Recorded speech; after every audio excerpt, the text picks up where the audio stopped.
Hello and welcome to the Open Dice platform. Today, we will be discussing about Nogic's theory of justice. Friends, please remember, Robert Nozick is one such rare political commentator and intellectual who could able to demonstrate that Rawls' theory is wrong and there is another way to look at different dimensions of distributive justice. So basically, while developing his theory of justice, Nozick tried to rectify some of the problems of Rawls' theory of justice and argued that Rawls' theory of justice has to be modified in order to respect people's liberties. So, the basic difference between Rawls and Nozick is while Rawls, even though do not underestimate the values of liberty, but at the same time, he gives importance to the distribution of the social primary goods will be in such a way that it is going to benefit the least advantaged in the society. Whereas Nozick is not ready or prepared to accept such a version of distributive justice. According to Nozick, the idea of justice must address one central principle. That principle is that the just properties acquired by the individual cannot be sacrificed. So, individual liberty and property are central to the argument of Robert Nozick. Today, we will make an attempt to understand Nozick's theory of justice. The structure of my presentation will be like this. First of all, I would like to present a brief overview of his theory. Second, I would like to highlight the major arguments and the key questions of Nozick's theory of justice.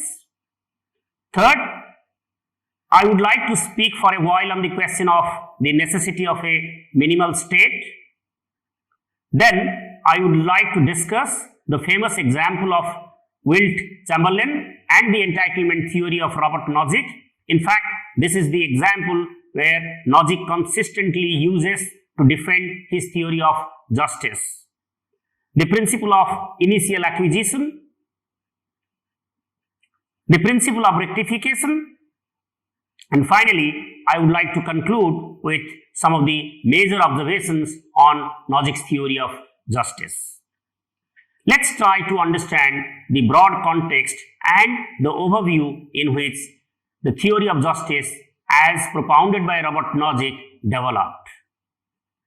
The just society, according to Rawls, is one that protects citizens' basic liberties and arranges socio-economic inequalities so that they are to the greatest benefit of the least advantaged. Nozick does not agree with Rawls. I have already said this earlier. He in fact presents a very contrasting picture of the question of how to address the question of justice. In his book, very famous book, please remember the title of the book, Anarchy, State and Utopia, Nozick defends the minimal state. The state should be limited to the narrow functions of protection against force, theft, fraud, enforcement of contracts, and so on. And state that extends its functions beyond this narrow range of functions is unjust. So, for example, the requirements of Rawls' fair equality of opportunity principle and the difference principle would be ruled out. Such an extensive state violates people's rights.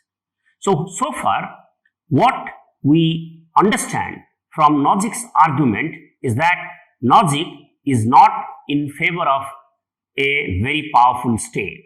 He argues for a very minimal state who has very minimum to minimum functions. Whereas Rawls gives an account of a theory of justice where the state has an extensive role to play, because when the question comes, who would be distributing the social primary goods? So obviously it will be the state, which will be the major instrument through which we can ensure that there will be distribution of social primary goods. So in Rawls' vision, the state is a central instrument, whereas in Nozick, the state is not at all a central instrument. The state is a secondary instrument. What is important for Nozick is individual liberty, and that cannot be sacrificed at any cost. So according to Nozick's central argument, the underlying Kantian principle that individuals are ends and not merely means, and they may not be sacrificed or used for achieving other ends without their consent. Please let us try to understand what Nozick argues, that individuals are ends and not merely means. Whereas, if you go back to Rawls' principles of justice, and particularly the difference principle, what we have been doing so far is to use one individual to promote the benefit of other individuals. So, the key idea in Rawls' theory of justice is to use some of the better of individuals and use them to the benefit of the least advantaged individuals in the society. So, Nozick is against such a conception of individual liberty and equality and the question of justice in the society. Let's take the example of the eye lottery example. It's a famous example used by Robert Nozick. The eye lottery example is usually invoked to illustrate the intuitive appeal of the thesis of self-ownership and how it captures our concern for side constraints. Suppose I'm quoting Nozick, so try to understand. It's a big paragraph, so please be attentive. Suppose that transplant technology reaches such a pitch of perfection that it becomes possible to transplant eyeballs with a 100% of chance of success. Anyone's eyes may be transplanted into anyone else without complications. So, as some people are born with defective eyes or with no eyes at all, should we redistribute the eyes? That is, should we take one eye from some some people with two healthy eyes and give eyes to the blind? Of course, some people may volunteer their eyes to transplant. But what if there were not enough volunteers? Should we have a national lottery and force the losers to donate an eye? The eye lottery example, according to Nozick, represents a clear case where our commitment to self-ownership trumps considerations of equality. If one is truly convinced by the egalitarian aspiration of Rawls' project, a project that seeks to mitigate morally arbitrary factors, then one should support the policy of an eye lottery, argues Nozick. So, through the eye lottery example, Nozick tries to demonstrate that our commitment to self-ownership is something which cannot be violated. This is something which is the most sacrosanct principle of human life. The fact that we feel that such a policy is unjust is evidence of our commitment to the thesis of self-ownership. If we take this thesis seriously, argues Nozick, we should also object to the redistributive policies of Rawlsian justice. Such policies like lottery violate the thesis of self-ownership. The only institutional arrangement that respects persons as self-owners is the minimal state. Rawls would not agree to the logic of I-lottery example. His arguments would be that the difference principle only applies to the social primary goods and not to the body parts. Logic argues that state violates self-ownership when it forces people, be it through forced labor or taxation, to help the least advantaged in society. Logic is not against people helping voluntarily. He actually objects to compulsory redistribution. Such a policy is incompatible with respecting persons as self-owners. Now let's come back to some of the central arguments of Logic's theory of justice. First of all, Logic tries to defend a minimal state instead of an extensive state. Logic argues that formulating sufficient conditions for the existence of the state turns out to be a difficult and messy task.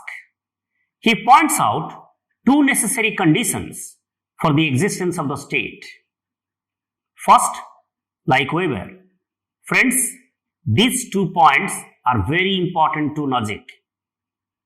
Give your attention carefully. Like Weber, he argues that a state, a monopoly over the use of force.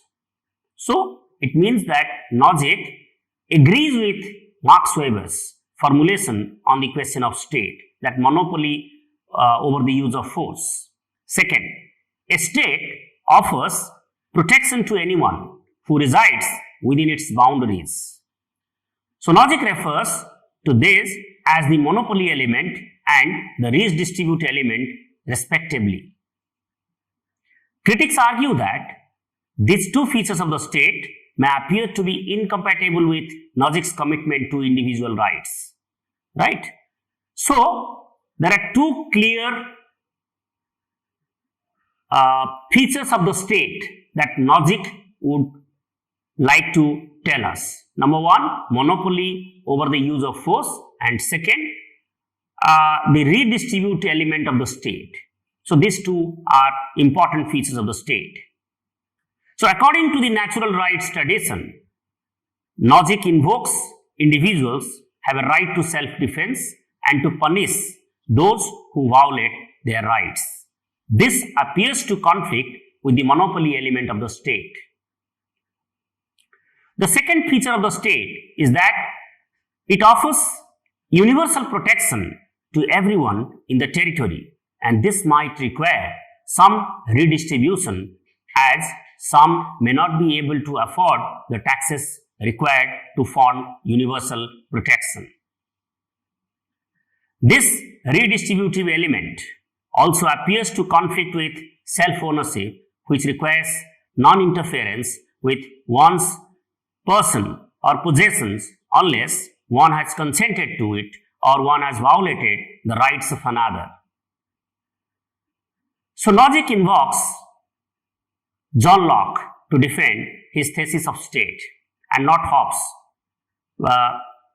Remember, when we speak about distributive justice and when we try to invoke Rawls' logic, they somehow try to invoke the contractual tradition. Here, Logic invokes John Locke and not Hobbes. Why? Because if you go back to Hobbes' state of nature theory, there we find that people are restless about power. People are nasty, brutish, and they do not trust each other. It's a war of all against all. Whereas in Locke's state of nature, the situation is relatively peaceful. That's why Logic prefers Locke's state of nature than Hobbes' state of nature. So, John Locke describes in his account of state of nature that individuals are in a perfect freedom to order their actions and dispose of their possessions and persons as they think fit within the boundaries of the law of nature without asking leave or dependency upon the will of any other man. The law of nature requires that each person have rights to life, liberty, property, and the right to enforce these rights. But in such a state of nature, problems will arise even if people do act morally and respect each other's rights. The law of nature does not provide for every contingency. Disputes will arise due to the different interpretations of the natural law. Resolving such disputes is made even more difficult by the fact that people are biased in their own favor. So, first of all, Nozick identifies Locke as more useful than Hobbes. But while choosing the state of nature, Hobbes' state of nature is not peaceful, whereas Locke's state of nature is peaceful. Right? But even though it is peaceful, people are biased. So that's why Locke speaks about the necessity of a state. Further, individuals will often lack the power to enforce their rights. So faced with these difficulties and problems, individuals in the state of nature will engage in behavior which will result in the creation of the minimal state. These individuals will not consistently set out to create a state, but this will be the inevitable outcome of their attempts to overcome the problems they face in the state of nature. Nozick calls this his invisible hand explanation of the state. So Nozick actually invokes Locke when he tries to explain the question of state. So we say that logic actually tries to modify the Lockean proviso on the question of the state. I'll get back to the question how Nozick tries to modify the Lockean proviso. So the move from the state of nature to the minimal state involves the following stages of development according to John Locke. The creation stage according to Robert Nozick, right? It's not John Locke, I'm so sorry, it's about Nozick. These are the stages of how the state was formed, right? So the creation of mutual protection agencies, number one. Second, the setting up of commercial protection agencies. Third, the creation of a dominant protection agency. Fourth, the creation of the ultra minimal state. Fifth, the creation of the minimal state. Right? So in order to overcome the problems they face in the state of nature, individuals will band together to create a mutual protection agency.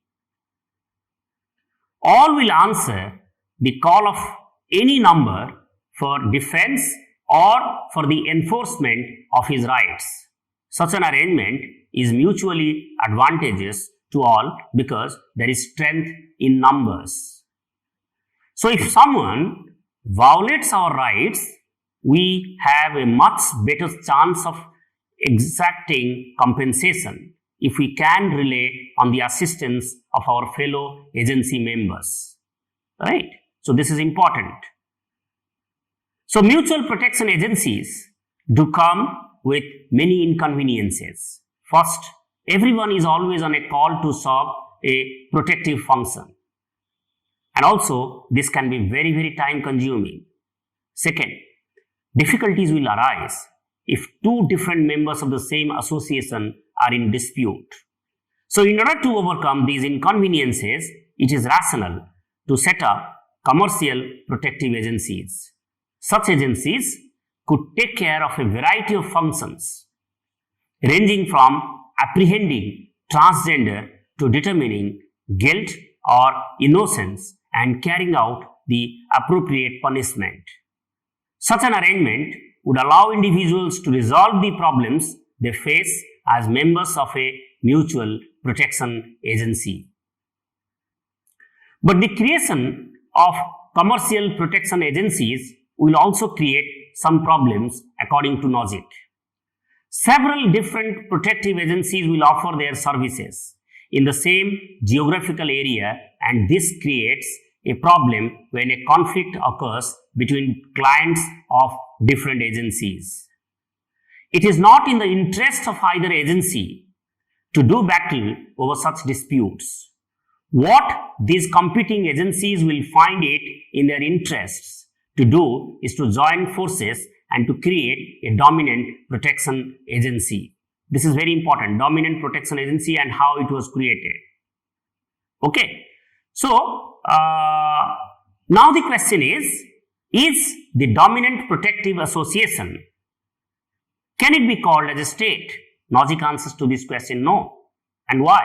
Because the two necessary criteria for a state, please go back to my earlier discussions, which I have already said, that Nozick gives two important and essential criteria of formulating a state. Number one, monopoly over the use of violence, and second, a distributive arrangement, right? So, first, a monopoly over the use of force and protection to anyone who resides within its boundaries. At this stage, the dominant protective agency hasn't met either of these conditions. So, while it may be prudent for individuals to purchase the services of the dominant protective agency, they are not obliged to do this.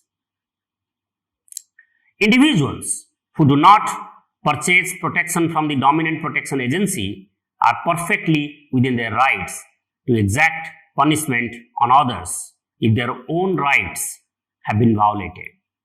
These individuals pose a problem for the agency.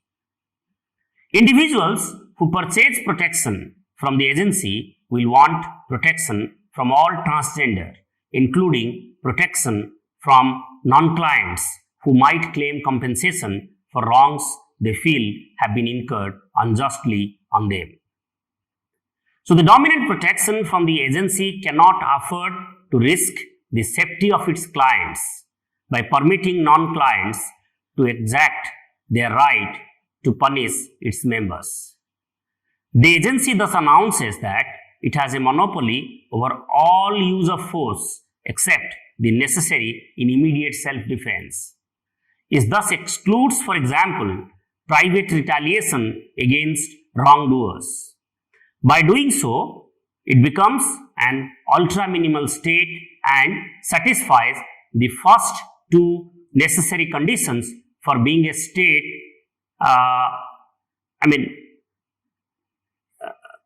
Conditions for being a state. So, what we are trying to understand here is that the dominant protection agency cannot afford to take the citizens for granted, right? So, the turn of events appear to be unfair to the individuals who did not purchase protection from any agency. They have a natural right to exact punishment, and this right has been infringed by the dominant protection agency. So, they have a natural right to exact punishment, and yet this right has been infringed by the dominant protection agency's claim to a monopoly on the use of force. These individuals are now due compensation for this. They have no way of ensuring that their natural rights will not be violated. This is very important. So, compensation is given to these individuals by extending to them the same protection services the clients are given. All are offered protection, and thus the second criteria for statehood is met. Remember, so when we try to give compensation, so we are actually trying to invoke some of the redistributive elements, right? So the second criteria for statehood is met. So the minimal state does appear to be redistributive, as the protection of all will be finalized from the tax revenue of some. But Nozick argues that his minimal state is not redistributive in the sense that people commonly associated with this term. So Nozick says my theory is not redistributive. My theory is a different kind of theory. So the term distributive applies claims logic to the types of reasons for an arrangement rather than to an arrangement itself. The welfare state, for example, is redistributive because it attempts to protect the welfare of the vulnerable members of the society. But logic's minimal state does not endorse this type of reasons. The reason all are given protection has nothing to do with considerations of welfare or equality. This policy is derived in accordance with the natural rights, and logic holds so dearly the rights of life, liberty and property and the right to enforce these rights. So there are some favorite rights of Robert Nozick which we are mentioning now. Okay. So respect for these rights not only justifies the minimal state, argues Nozick, it also rules out any more extensive state. This is very important. Then come back to the Wilt, Chamberlain and the entertainment theory, right? The key to Nozick's argument is the thesis of self-ownership. Many left egalitarians, according to Nozick, adopt pie-cutting approach to distributive justice. That is, they approach the issue of distributive justice as if that it was a pie-cutting exercise and society's resources have come from heaven in need of some distributive metric that would tell us how the goods will be fairly divided. But this pie-cutting approach fails to see that distributive issues cannot be separated from the production issues. So, it is not that distributive issues are different from the production issues. Both are related. Respect for persons as self-owners requires us to conceive a distributive justice not as a pie-cutting exercise but as one that adopts a historical entitlement conception of justice in holdings. Nozick illustrates the initial appeal of the entitlement theory of justice and his famous Wilt-Chamberlain example. This is a very, very important example, and all my dear young friends, whenever you try to understand Nozick, please remember this example. That let's begin with a just distribution position and we call it as D1 situation. So let's assume that my city Cuttack is one city where everybody is equal. So with just distribution position and we call it as a D1 position. Imagine my Cuttack city. So D1 is the example of equal society. In this equal society, Wilt Chamberlain is in great demand by the basketball teams. He has a massive fan following and he uses it to his advantage. Suppose he keeps 25% of each ticket as his fees, and then on a given day he earns X amount. By the end of the season, he earns a very hefty amount which is 1 crore, right? 1 crore. So now the situation is unequal and the position is D2 where everybody is not equal.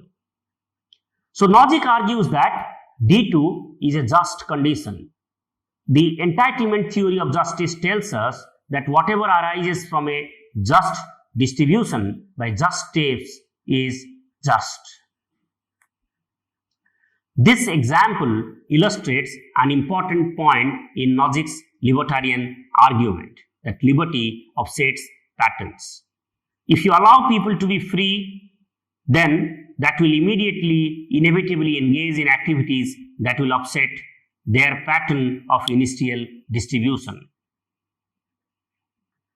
The only way to maintain a pattern is to highlight the rights of individuals, namely to violate their right to choose what to do with their entitlements. Egalitarian will argue that the state should step in D2 situation and tax a portion of the income of Chamberlain. Maintaining a distributional pattern, argues Nozick, is individualism with a vengeance. The only way a distributive pattern can be maintained is by constantly interfering with the fully voluntary transactions of individuals. By doing so, we fail to respect the requirements of the thesis of self-ownership. Now, the key question of Rawls' theory of justice, the principle of initial acquisition. Because when we try to understand Nozik's theory of justice and the principles of initial acquisition, what we find here is that in the second treatise, Locke put forward a sophisticated argument for private appropriation. The following are the arguments. Every man has a property in his own person. Therefore, every man has also a property right in the labor of his body and the work of his hands. If he removes some object out its natural state by mixing his labor with it, there is enough and as good left in the common for others. The object or objects do not exceed much as anyone can make use of or before these spoils, right?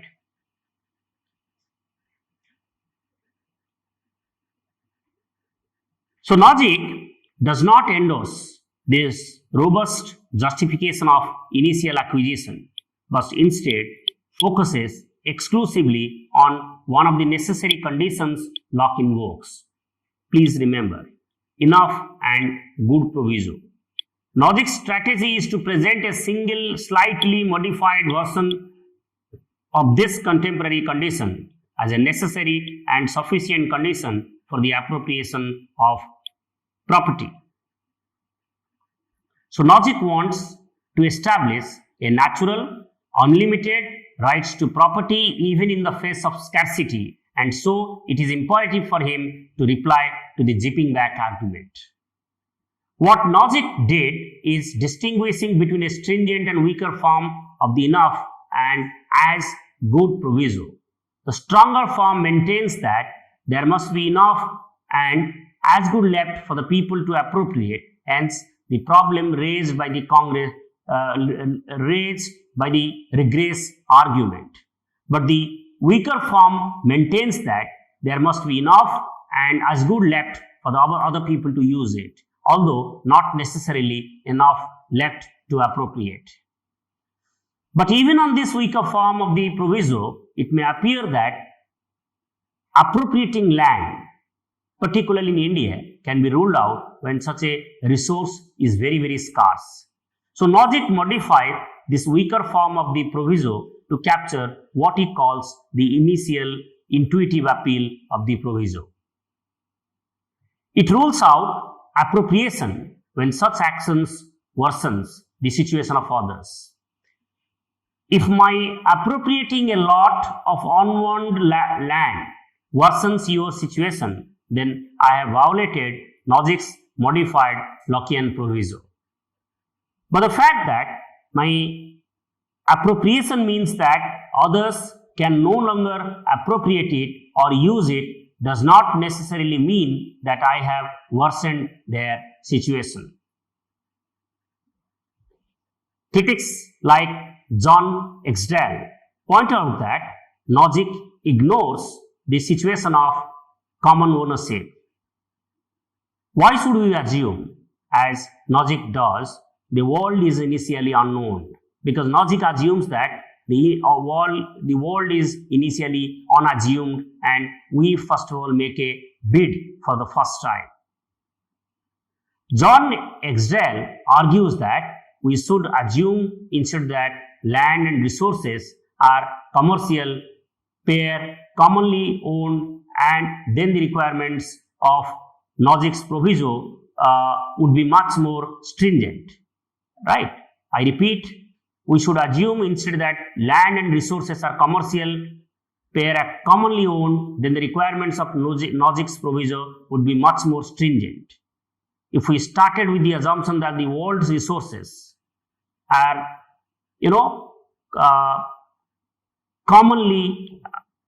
not commonly owned, then the problem is is that there is no scope for the other individuals to make a claim on the common property, right? So my appropriation of the beach would only be justified if I did not worsen the situation of others in a position of common ownership. So that is very, very important.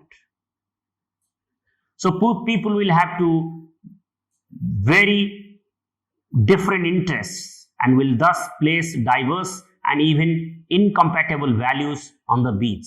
So because beach is something which is commonly owned, so everybody will have a claim over the beach, and some will value its recreational value and others its spiritual or occupational value, right? So if all jointly owned the beach, then collective decisions would determine how these diverse interests could be accommodated. Now, the final part of my presentation, the principle of rectification. Human history is not one of just initial acquisition or not just transfers. It is a history of slavery, conquest, theft, and fraud. To remedy such injustices, the entitlement theory must invoke a principle of rectification. Given the history of unequal distribution in the world, this rectification principle needs to be an integral part of his theory. Remember, even though Nozick speaks about the rectification principle, yet this rectification principle is not a very important part of Nozick's project and illustration of different parts of justice. So Nozick speaks about two kinds of rectification: intergenerational rectification and intragenerational rectification. I beg your pardon, I would like to make an amendment to something what is written here. One is intragenerational and the other one is intergenerational. Kindly correct the statement what I have written here. It should be intragenerational. So the former refers to compensation for victims who are alive to collect rectification awards, while the latter encompasses all injustices and in theory ensures that the present distribution of entitlements be that which would have obtained had only principles in acquisition and justice in transfer been observed throughout history. So basically, to make matters very simple before all of you, is intragenerational rectification means that compensation for victims who are alive in this present generation, whereas intergenerational rectification means that something which goes beyond the present generation. It actually invites from the previous generations, so that all for our wrongdoings compensation would be given, right? This is a very complex issue. So there are a number of issues which complicate the implementation of the rectification principle. First, how far do we go back in time? This is one major principle of rectification. 100 years, 300 years, 500 years, in how many years? Second, the task of gathering substantive information necessary to calculate the compensation due to a victim is extremely difficult, is not impossible. So this is second clarification. And third, what counts as worst off? Please go back to Rawls' theory and the idea of least advantaged. Just the way we know that the least advantaged is a very controversial area and people do not know, and sometimes they confuse themselves on how to address the question of, the idea of the least advantaged. So similarly here, the problem is how to define the worst off, right? So fourth, who should pay to compensate victims of past injustices? So suppose we find that there are also issues with people where injustices have been made. So who will compensate those injustices, right? So with this, I would like to conclude what I have been telling so far. There are two things I would like to conclude. Number one, Nozick, even though tried, that he could not provide a satisfactory justification to support his theory. This is number one.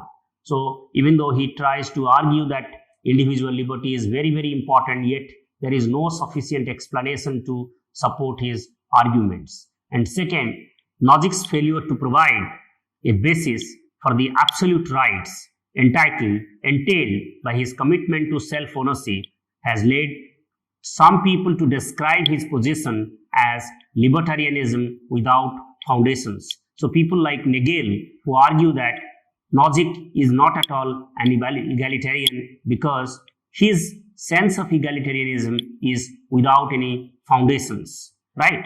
So with this, I would like to conclude my presentation. So friends, in case you have any doubts or you need any further clarification, you can give some comments in the channel inbox, and I would be very happy to respond to those comments.